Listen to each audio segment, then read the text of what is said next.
Autrefois, une race de chasseurs exceptionnels, les Bayas, chassaient le python d'une façon tout aussi extraordinaire, en employant un appât humain.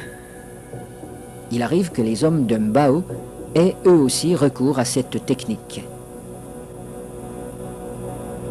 Naina, le chef pisteur, va introduire une jambe dans le terrier et la fera avaler volontairement par le python.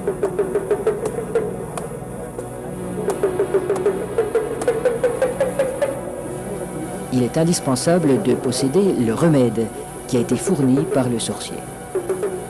Cette mystérieuse préparation, à base d'herbes et de racines écrasées, n'a pas qu'un effet psychologique. Elle a le pouvoir d'attirer le serpent tout en protégeant la jambe du pisteur.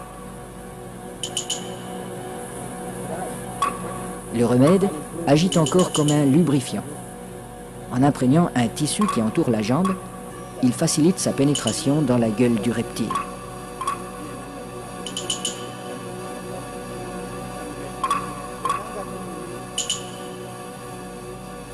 La jambe appât restera en principe intacte, car le python avale simplement cette proie qui vient à lui. À peine sera-t-elle attaquée superficiellement par les sucs digestifs.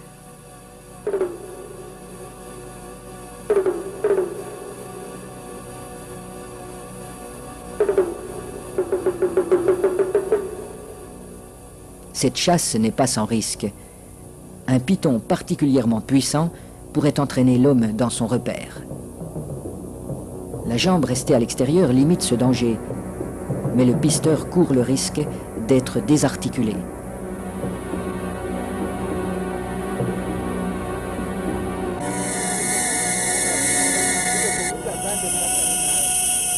Pour rendre l'attente moins pénible, mais aussi faciliter le glissement des corps de l'homme et de l'animal, on place des feuilles fraîches sous le pisteur.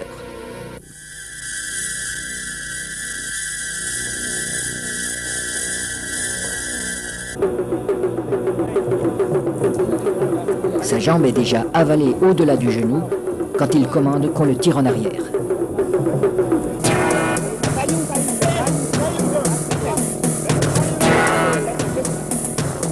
Refusant de laisser échapper sa proie, le python apparaît. Les aides tirent de façon irrégulière. Il secoue le python pour l'empêcher de trouver un point d'appui. Le pisteur relève son pied à angle droit pour ferrer le serpent, à la manière d'un hameçon. L'animal se sent piégé, mais il ne peut plus lâcher la jambe. Le python est maintenu allongé. Il faut éviter qu'il ne s'enroule. Cette position lui enlève une grande part de sa force. Pour dégager sa jambe, Naina déchire la gueule du python au couteau.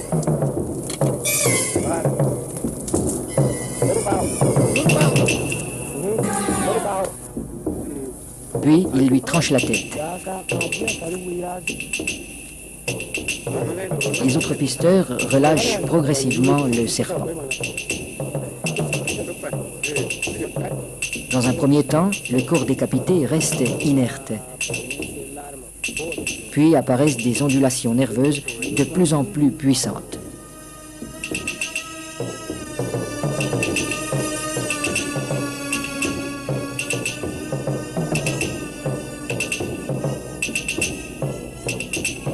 Il bougera ainsi pendant près d'une heure, prenant presque des positions d'attaque comme s'il cherchait toujours, au-delà de la mort, à menacer ses assaillants.